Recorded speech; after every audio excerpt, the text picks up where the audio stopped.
Chapter 26. Mental Processes. Two only are possible. Karasora, do what thou wilt shall be the whole of the law. Occult science is the most difficult of them all. For one thing, its subject matter includes the whole of philosophy, from ontology and metaphysics down to natural history. More, the most rarefied and recondite of these has a direct bearing upon the conduct of life in its most material details, and the simplest study of such apparently earthbound matters as botany and mineralogy leads to the most abstruse calculations of the imponderables. With what weapons, then, are we to attack so formidable a fortress? The first essential is clear thinking.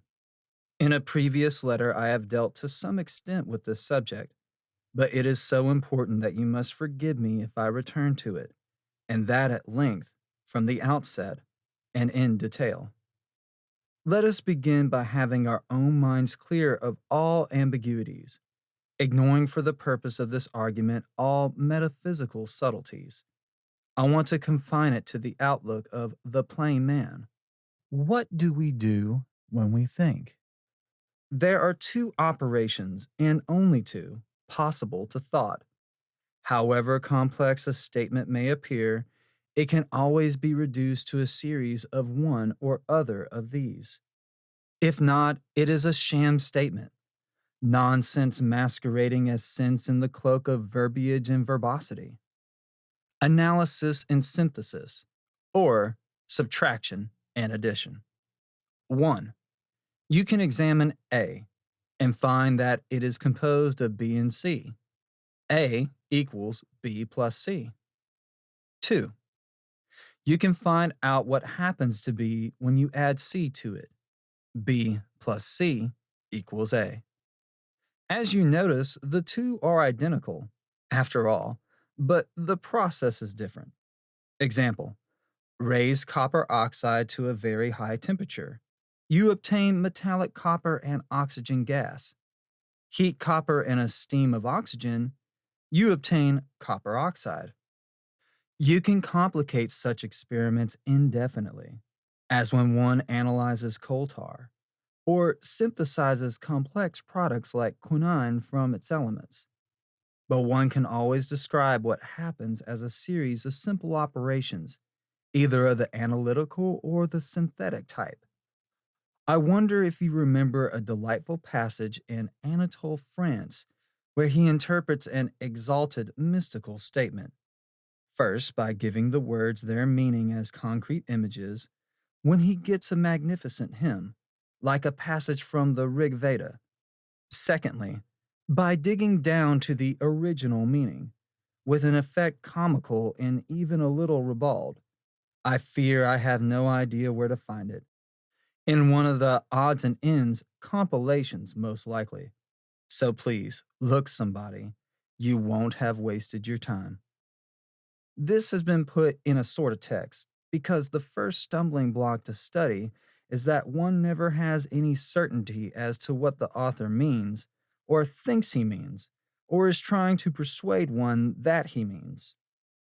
Try something simple. The soul is a part of God. Now then, when he writes soul, does he mean Atma or Bodhi or the higher manas or Purusha or Yeshida or Nishma or Nifshish or Nuus or Psyche or Friend or Ba or Ku or Ka or Animus or Anima or Seal or what?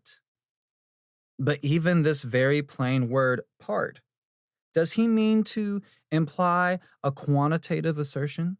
As when one says sixpence is part of a pound, or a factor indispensable, as when one says a wheel is part of a motor car. The fact is that very few of us know what words mean. Fewer still take the trouble to inquire. We calmly, we carelessly assume that our minds are identical with that of the writer, at least on that point. And then we wonder that there should be misunderstandings. The fact is that usually we don't really want to know. It is so very much easier to drift down the river of discourse, lazily, lazily, drowsily, drowsily, in the noonday sun. Why is this so satisfactory? Because although we may not know what a word means, most words have a pleasant or unpleasant connotation, each for himself, either because of the ideas or images thus begotten, of hopes or memories stirred up, or merely for the sound of the word itself.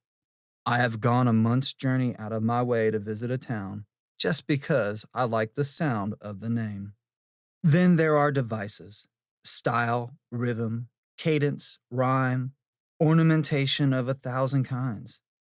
I think one may take it that the good writer makes use of such artifice to make his meaning clear, the bad writer to obscure it, or to conceal the fact that he has none. I had a marvelous lesson myself some years earlier. I had cut down a certain ritual of initiation to what I thought were the very barest bones, chiefly to make it easy to commit to memory. Then came a candidate who was deaf, not merely a little hard of hearing, his tympana were ruptured, and the question was how? All right for most of it. One could show him the words typed on slips, but during part of the ceremony he was to be blindfolded.